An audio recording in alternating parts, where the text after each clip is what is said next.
जीवन प्रति विपद थिबा दर्शाई सुरक्षा पाई जिलापाल को निवेदन। गत 12 तारिख रात्र 9 घटिका बेले अनुगुल सदर थाना अंतर्गत करड़ा गाड़िया ग्रामर गोटे परिवार को मरणात्मक आक्रमण 10 गुरुतर होई जिला मुख्य चिकित्सालय भर्ती होइछंती। सूचना जे करड़ा गाड़िया ग्रामर दीप्तिमयी देहुरी परिवार जीवन प्रति विपद रहुतिबारु परिवार को सुरक्षा देबा पई आज जिलापाल को निवेदन करिसंती चौसा साही संघर महिला एवं दीप्तिमयी परिवार वर्ग को कहीं किछि युवक माने असभ्य भाषा रे गालीगुलच मध्य करुछंती, जापाई महिला छात्र छात्री माने घरु पदा को बाहरिबा पई संकुचित मने करुछंती। सुरक्षा प्रदान पई ग्रामर संघर महिला माने एवं दीप्तिमयी परिवार लोक जिलापाल को लिखित अभियोग करिथिबा जणा पड़िछि। सेहीपरि जिला आरक्षी अधीक्षक कार्यालय को जाई मध्य सुरक्षा प्रदान पई अभियोग करिसंती महिला संघ। मो ना बिजुली देहुरी घर करडा गाड़िया कोन पाई समस्या मु होजी चसा साइर लोक कोन है जी आम 12 तारिख राति 9टा समय रे शांत साइर प्रशासन आम साई देकी जाउथला। आमे घर भितर लुचिकी थिलु तांकर से जो नाच फाच करंती अश्लील भाषा रे कहंती आमे तांकर केहि देखुनी। तो सेही समय रे मो पुओ कोन करिछि घर को आसीछि कुमंड गाँ रु फेरुची फेरवा समय से मैंने आसिकी मो पुओ को पचारि तू जो देवदास घर कोड़ा मो पुओ कहला मु जानिनी तू जानिनु तू ठीक जानिछु कहना मो पुओ को बाड़ेला से बाड़ाइबा हेतु आमे घर चित्कार शुणिना समस्ते दौड़ी आसिलु बाहर को दौड़ी आसवा द्वारा आमे छड़ा करिकी ताको सहित एंती समालोचना जुक्ति कला भितरे तांकर अलगा लोक आसिकी आम समस्त को परिवार सारा को स्त्री लोक 5 जण आउ स्वामी दियर पुओ समस्त को मारणात्मक जो आक्रमण करिसंती। छोरी भुजाली बंदूक मध्य आनिथिले केते जण हेदरा हाथ हेतिले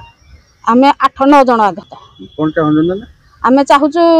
सारे कलेक्टर सार को पाखरे जणई हमको सुरक्षा दिंतु। आमे नारी जमा सुरक्षा नहीं एपर्यंत आमे एफआईआर देलुनी 13 तारिख रु किंतु मेन आसामी धरा पड़िनी। आमे चाहुचु से किंतु शीघ्र अरेस्ट हो ताकू कड़ा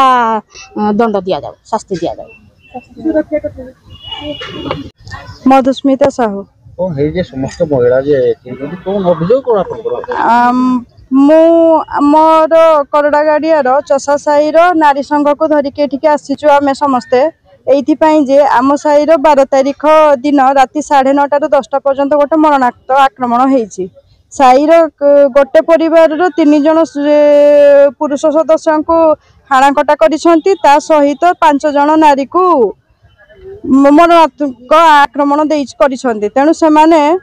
बहुत कष्ट पाइछंती आ सारा साई तांको घर ठार आम घर पर्यंत 50-100 मीटर पर्यंत तांको घोषाड़ी आनिक आम घर पर्यंत भी सेमानकु पिटी पिटी ये करछंती। आमे आम घर को जेतेबेले सेमानकु भर्ती करी आनलु बाट दे देलु से आम घर को भी आक्रमण करछंती इटा पत्थर द्वारा आक्रमण करछंती। तेणु आमे चाहूजु आम चसा साईर नारी माने सुरक्षित जेहेतु नुहंती आमे चाहूजु आम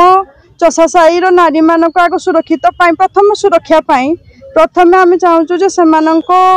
प्रशासन जेहेतु प्रशासन आसवा द्वारा सब घटना होची जेबे भी प्रशासन आसुची 2-3 वर्ष ये भाया चली तेणु जो प्रशासन आम गाँव एमती सिस्टम भी अच्छी रास्ता जोटा कि चसा साई सांसाई की नगले भी चलो सांसाई चसा साई पटिकी न आसिले भी चलो बाहर सरकारी रास्ता पड़ी तेणु सरकारी रास्ता समस्त जीवा आसवा करूँ साई रास्ता सांसाईर लोक मैंने सांसाईर प्रशासन मुख्यतः न आसू आम साईर चसा साईर प्रशासन सांसाई की मोटे न जाओ आम नारी आम कहीं सांसाईर कौन लोक भी खराब असदाचार व्यवहार न करंतु दांडे खराब भाषा गाली गुलज न करंतु आमे आमर सुरक्षा ही केवल चाहूँ। जिलापाल अभियोग जे आम नारी मानक सुरक्षा दि जाऊ आपण किछि गोटे प्रमाण पत्र लिखि दियंतु जे कलेक्टर ऑफिस द्वारा प्रथमे से अभियुक्त मानक धरंतु आ द्वितीय आमर सुरक्षा पाए आपण लिखित भाव लिखि दियंतु जे आम साई को सेमानक प्रशासन प्रवेश करिवो नाही एडा लिखि दियंतु कारण से माने एमिति भी मानिबेनी तेणु आमर से लिखित इएडा दरकार।